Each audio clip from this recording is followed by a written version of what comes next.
UAE exchange പ്രവാസി ലോകത്തിലേക്ക് സ്വാഗതം. പ്രവാസികളുടെ എണ്ണത്തെ സംബന്ധിച്ച ഒരു കണക്കുകളും സർക്കാരിന്റെ കയ്യിലില്ല എന്നത് നമ്മളെയൊക്കെ വേദനിപ്പിക്കുന്ന ഒരു വസ്തുത തന്നെയാണ്.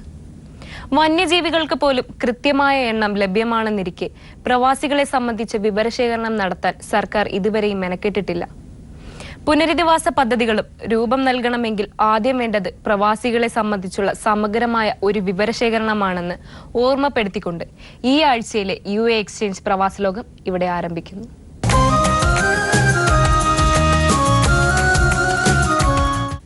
നവംബർ മാസം അവസാനം മുതൽ തൊഴിൽ താമസ നിയമലംഘകരെ പിടികൂടാൻ ജിദ്ദയിലെ മുഴുവൻ ഡിസ്ട്രിക്റ്റുകളിലും പരിശോധന നടത്താൻ ജിദ്ദ ഗവർണർ പോലീസിന് നിർദ്ദേശം നൽകി.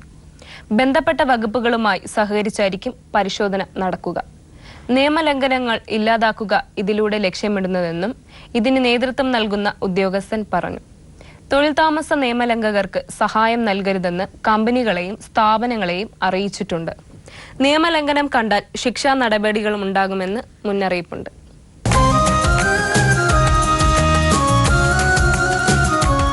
കുവൈറ്റിൽ താമസരേഖകളില്ലാതെ കുടുങ്ങിക്കിടക്കുന്ന 29,000-ഓളം ഇന്ത്യക്കാരെ ഉടൻ തിരിച്ചെത്തിക്കുമെന്ന പ്രഖ്യാപനം നടത്തി കേന്ദ്ര വിദേശകാര്യ സഹമന്ത്രി ജനറൽ VK സിംഗ് മടങ്ങിയിട്ട് 1.5 മാസം പിന്നിട്ടിട്ടും ഈ കാര്യത്തിൽ നടപടിയൊന്നും ഉണ്ടായിട്ടില്ല. വിഷയത്തിൽ വേണ്ടത് ചെയ്യാമെന്ന് കുവൈറ്റ് ഭരണകൂടം ഉറപ്പു നൽകിയിട്ടുണ്ടെന്ന് ഇന്ത്യൻ എംബസിയിൽ നടത്തിയ വാർത്താ സമ്മേളനത്തിൽ അറിയിച്ചിരുന്നു. തുടർന്ന് നടപടികൾ ഇല്ലാത്തതിനാലോ മന്ത്രിയുടെ പ്രഖ്യാപനങ്ങൾ പൊള്ളയായിരുന്നതിനാലോ തൊഴിലാളികൾ ഇപ്പോഴും പോലീസിനെ പേടിച്ച് ഭീതിയോടെ തൊഴിലിടങ്ങളിൽ കഴിയുന്ന സ്ഥിതിയാണുള്ളത്.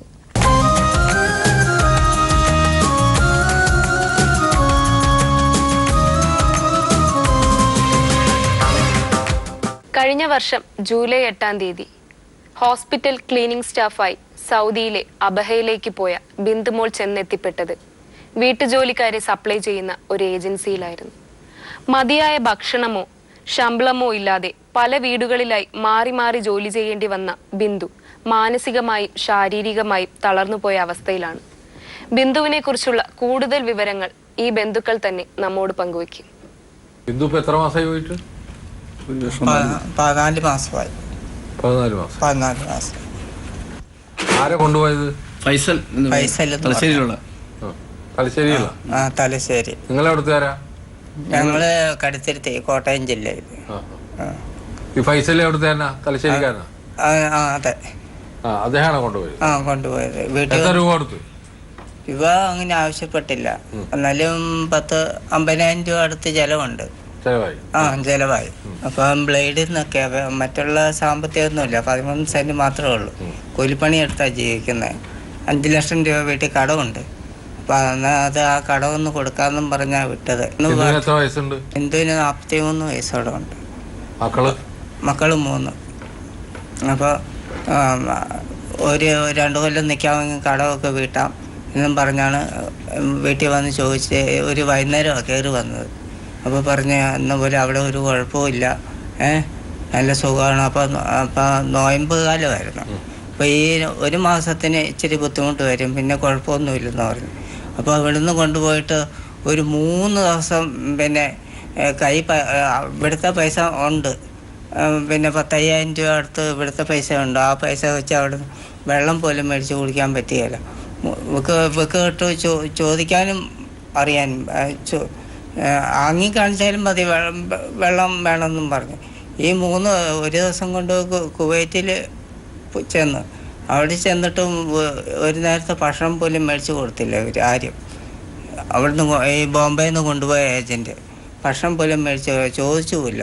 അങ്ങനെ 3 ദിവസം ആഹാരവും കഴിച്ചില്ല, പിന്നെ വെള്ളം പോലും കുടിച്ചില്ല. 4-ാമത്തെ ദിവസം അവിടെ പിന്നെ അവിടുന്ന് കുവൈറ്റിൽ നിന്ന് സൗദിയിലേക്ക് കൊണ്ടിറക്കി. അവിടെ എന്നുവെച്ചാൽ ഒരു ഓഫീസിലാണ്. അവിടെ ചെന്നിട്ടാണ് വെള്ളം വരെ അവർ ഭക്ഷണം ഒരു നേരത്തെ ബ്രെഡ് ഏതാണ്ടൊക്കെ കൊടുത്ത്. അങ്ങനെ എന്നുവെച്ചാൽ അവിടെ ചെന്നുവെച്ച് 3 ദിവസം വൈകുന്നേരം ഒരു കഷ്ണം ബ്രെഡ് അല്ലാതെ കൊണ്ട് വേറെ വെള്ളവും ഇതല്ലാതെ കൊണ്ട് 2-3 ദിവസം ഭക്ഷണം പോലും ഇല്ലായിരുന്നു. എന്നുവെച്ചാൽ ഒരു 3 മാസം കഴിഞ്ഞാണ് ഇങ്ങോട്ട് വിളിക്കുന്നത്. അവിടുത്തെ ഇങ്ങോട്ട് കോളൊന്നും വിളിക്കാൻ പറ്റിയല്ലോ. എന്നാലും പറഞ്ഞ് എനിക്കിവിടെ ഭയങ്കര ബുദ്ധിമുട്ടാണ്, ഭക്ഷണമില്ല. ഇപ്പോൾ ഇവിടെ വന്നു കഴിഞ്ഞ് ഈ 1 മാസത്തിന് ഇടയ്ക്ക് 4ാമത്തെ വീട്ടിലാണ് എന്നെ കൊണ്ടുപോയത്. ഈ 4 വീട്ടിലും ചിലപ്പോൾ ചില വീട്ടിൽ ഭക്ഷണം കിട്ടുകയില്ല. പിന്നെ ഒരു തള്ളനെ നോക്കാൻ ചെന്നിട്ട് ആ തള്ള അടിക്കുകയൊക്കെ ചെയ്തെന്ന് പറഞ്ഞു. എന്നുവെച്ചാൽ പിന്നെ ഓഫീസിലേക്ക് വിളിച്ച് പിന്നെ പറഞ്ഞ് പിന്നെ അവിടുന്ന് ഇപ്പോൾ 26ാമത്തെ വീട്ടിലാണ് ഇപ്പോൾ പോയി നിൽക്കുന്നത്. ഭക്ഷണമൊന്നും ഇപ്പോൾ ശുഭമില്ല. പിന്നെ ഇന്നലെയും കൂടെ വിളിച്ച് ഞാൻ പണിക്ക് പോയിട്ട് വന്നിട്ട് ഒരു 4 മണിയായപ്പോൾ വന്നു. അന്നേരം വിളിച്ചായിരുന്നു. അപ്പോൾ പറഞ്ഞു ഒരു കഷ്ണം ബ്രെഡ് മാത്രം. അവിടുന്ന് ഇപ്പോൾ ഇരുന്ന വീട്ടിൽ നിന്ന് വേറെ ഒരു വീട്ടിലേക്കാണ്, അവരുടെ ബന്ധുവീട് തന്നെ, അങ്ങോട്ട് കൊണ്ടുപോയി. എന്നുവെച്ചാൽ ഇതുവരെ ഭക്ഷണം കഴിച്ചില്ല, ഒരു ബ്രെഡ് മാത്രമേ കഴിച്ചുള്ളൂ. എനിക്ക് ഭയങ്കര വിഷമമാണ്. എന്നാ ചെയ്യുന്നത്? ദേഹത്തൊക്കെ അതുപോലെ തന്നെ ഇങ്ങനെ വട്ടം ഇങ്ങനെ പൊള്ളി ഇങ്ങനെ ഒരു അസുഖമാണെന്ന് തോന്നുന്നു ഈയിടെ. എന്നുവെച്ചാൽ ഒരു മാസത്തോടെ ആയി. എന്നിട്ട് ആശുപത്രിയിൽ കൊണ്ടുപോകാനോ ഗുളിക മേടിക്കുകയോ ഒന്നും ചെയ്തിട്ടില്ല. പിന്നെ ഓണത്തിൻ്റെ തല ആഴ്ച തന്നെ അമ്മയ്ക്ക് സുഖമില്ലായിരുന്നു. മെഡിക്കൽ കോളേജിലായിരുന്നു, കോട്ടയം മെഡിക്കൽ കോളേജ്. അന്നേരം വിളിച്ച് എളുപ്പം കൂടില്ലായിരുന്നു. അന്നേരം വരാൻ പറഞ്ഞ് ബൈസലിനെ വിളിച്ച് പറഞ്ഞിട്ട് അവൻ വിട്ടില്ല. അന്നേരം അത് കഴിഞ്ഞാണ് സ്റ്റേഷനിലേക്ക് പരാതി കൊടുത്ത് SIക്ക് ആദ്യം കൊടുത്ത്. അന്നേരം SI പിന്നെ 2 ദിവസം കഴിഞ്ഞ് വരാം, ഒരു ദിവസം നാളെ വരാൻ പറഞ്ഞു. ഞങ്ങൾ എന്നിട്ട് വിളിച്ചേക്കാമെന്നാണ് പറഞ്ഞത്. എന്നിട്ട് ഞങ്ങൾ 2 ദിവസം നോക്കി എന്നിട്ടും കണ്ടില്ല. പിന്നെ 3ാമത്തെ ദിവസം ഞങ്ങൾ ചെന്ന് അവിടെ ചെന്നപ്പോൾ SI അവധിയാന്ന് പറഞ്ഞു. പിന്നെ സർക്കിളിന് കൊണ്ട് കൊടുത്ത്. സർക്കിളിന് കൊണ്ട് കൊടുത്തേച്ച് സർക്കിൾ പറഞ്ഞ് പിന്നെ SIക്ക് കൈമാറിയിട്ടുണ്ട്, താഴ്ചെല്ലാം പറയും. എന്നുവെച്ചാൽ SI അവിടെ ചെന്ന് കഴിഞ്ഞപ്പോൾ ASI ആണെന്ന് തോന്നുന്നു. എനിക്ക് ഇച്ചിരി പഠിത്തക്കുറവുണ്ട്. അപ്പോൾ ASI ആണെന്ന് തോന്നുന്നു. അന്നേരം പിന്നെ ഏജൻറ്റിന് വല്ല പൈസ കൊടുത്തോന്ന് ചോദിച്ചു. ഇല്ലെന്ന് പറഞ്ഞു. അപ്പോൾ ഞങ്ങൾ വിളിച്ച് ചോദിച്ചിട്ട് ഏജൻറ്റ് പറയുന്നത് 2 ലക്ഷം രൂപ വേണം, അന്നെങ്കിലും കയറ്റി വിടുകയുള്ളൂ എന്നൊക്കെ പറഞ്ഞു. അന്നേരം ഞാൻ ഈ ഏജൻറ്റ് പിന്നെ കൊണ്ടുപോയപ്പോൾ പൈസ വല്ല ആവശ്യമുണ്ടോ എന്ന് ചോദിച്ചിട്ട് രാജു 10 പൈസ പോലും വേണ്ട പിന്നെ എന്നാ പറഞ്ഞത്. ഒക്ടോബർ മാസം 4-ാം തീയതി ഞങ്ങൾ കടുത്തുരുത്തി സർക്കിളിന് പരാതി കൊടുത്തായിരുന്നു.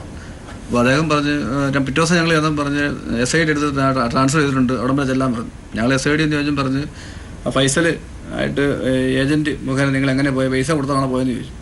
അപ്പോൾ ഇത് ഫ്രീ വിസയിലാണ്, അപ്പം ഫ്രീ വിസയിലാണെന്ന് പറഞ്ഞായിരുന്നു. അത് കഴിഞ്ഞ് SI പറഞ്ഞ് ഞങ്ങൾ വിളിച്ച് ചോദിക്കട്ടെ, 2 ദിവസം കഴിഞ്ഞ് വരാൻ പറഞ്ഞു. അങ്ങനെ ഒരു 3-4 ദിവസം കഴിഞ്ഞപ്പോൾ ഞങ്ങൾ വീണ്ടും ചെന്നപ്പം SI പറഞ്ഞത് ഞങ്ങൾ വിളിച്ചായിരുന്നു, അപ്പോൾ നിങ്ങൾ ഫ്രീ വിസയിലാണ് ഈ ബിന്ദുവിനെ കൊണ്ടുപോയിരിക്കുന്നത്. അങ്ങനെ വിസല്ല, അറബികൾ കൈക്കൂലി കൊടുത്തെടുക്കുന്നതാ. അപ്പോൾ അതുകൊണ്ട് ഇത്രയും പൈസ തന്നാൽ സെറ്റിൽ ചെയ്താൽ തിരിച്ചാളെ കൊണ്ടുവരാന്നാണ് SI പറഞ്ഞത്. ബിന്ദു പറഞ്ഞത് അവിടെ പിന്നെ അവിടെ ചെന്ന് കഴിഞ്ഞ് NRI സെല്ലിൽ പോയിട്ട് അവിടെ SP ഉണ്ട്, അദ്ദേഹത്തിന്റെ പരാതി കൊടുക്കും. ഇവിടുന്ന് പറഞ്ഞാച്ചാന്ന് പറഞ്ഞു. 14 മാസമായിട്ട് 4 മാസമായിട്ട് ശമ്പളം കിട്ടുന്നില്ല. അല്ല, തിരുവനന്തപുരത്ത് NRI സെല്ലുണ്ട്, അവിടെ ഒരു SP ഉണ്ട്, അദ്ദേഹത്തിന് പോയിട്ട് പരാതി കൊടുക്കുമ്പോൾ കൊടുക്കുക. ഇത് ഞങ്ങൾ ഇവിടുന്ന് പ്രവാസലോകം കൈരളി എന്ന് പറഞ്ഞയച്ചതാണ്, PT കുഞ്ഞോമു പറഞ്ഞിട്ടാണ് വരുന്നത് എന്ന് പറയാം. മനസ്സിലായില്ലേ? എന്നിട്ട് എന്താണെന്ന് നോക്കാം. അതുകൂടാതെ ഞങ്ങൾ അവിടെ ഇപ്പൊ ഇവർ റിയാദിലാണ്,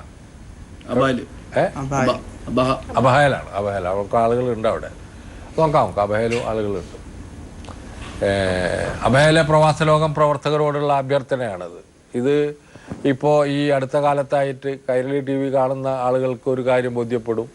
ഇത്തരത്തിൽ മനുഷ്യക്കടത്തിന് വിധേയരാകുന്ന നിരവധി സ്ത്രീകളുടെ കഥയാണ് നമ്മൾ അവതരിപ്പിക്കുന്നത്. ഇതിന് ഒരു സമാന സ്വഭാവങ്ങളെ എല്ലാ കടത്തിലും കാണാം. ചില ഏജന്റുമാരും അവിടെയുള്ള അറബികളും ചേർന്ന് നടത്തുന്ന ഒരു ഗൂഢാലോചനയും ഒരു തട്ടിപ്പുമാണിത്. നിയമം ലംഘിച്ചുകൊണ്ടാണ് ഈ ആളുകളെ കൊണ്ടുപോകുന്നത്. ഫ്രീ വിസ എന്നൊക്കെ നുണ പറയാണ്. ഇത് നിയമവിരുദ്ധമായിട്ടുള്ള വിസകളാണ് ഇവരെടുക്കുന്നത്. അതായത് ഈ മൈഗ്രേഷനെ മറികടന്നുകൊണ്ടുള്ള റിക്രൂട്ട്മെൻ്റാണ് ഈ നടത്തുന്നത്. ഇതിന് അവിടുത്തെ അറബികളും ഇവിടുത്തെ ഏജന്റുമാരും കൂടിച്ചേർന്നുകൊണ്ട് നടത്തുന്ന ഒരു തട്ടിപ്പാണ്. അതിൽ വിധേയരാകുന്നത് പാവപ്പെട്ട സ്ത്രീകളാണ്. അതുകൊണ്ട് അവരെ സംരക്ഷിക്കേണ്ട ചുമതല നമുക്കെല്ലാവർക്കുമുണ്ട്. അബഹയിലെ പ്രവർത്തകർ ഈ സ്ത്രീയുടെ നമ്പറും എല്ലാം ഞങ്ങൾ തരുന്നുണ്ട്. അവരെ ബന്ധപ്പെട്ട് കഴിയുന്നത് എംബസിയിൽ എത്തിച്ച് നാട്ടിലേക്ക് എത്തിക്കണം എന്നാണ് അഭ്യർത്ഥിക്കാനുള്ളത്. ബിന്ദുവിനോട് പറയാനുള്ളത്, കഴിയുന്നതും വേഗം എംബസിയുമായിട്ട് എങ്ങനെയെങ്കിലും ബന്ധപ്പെടാൻ കഴിയുമെങ്കിൽ ബന്ധപ്പെട്ട് നാട്ടിലേക്ക് വരാനുള്ള ഒരു ശ്രമം നടത്തണം. ഞങ്ങളെല്ലാ സഹായങ്ങളും നിങ്ങൾക്ക് ചെയ്യുന്നുണ്ട്. ഞങ്ങളുടെ പ്രവർത്തകർ നിങ്ങളെ സഹായിക്കാൻ വരും.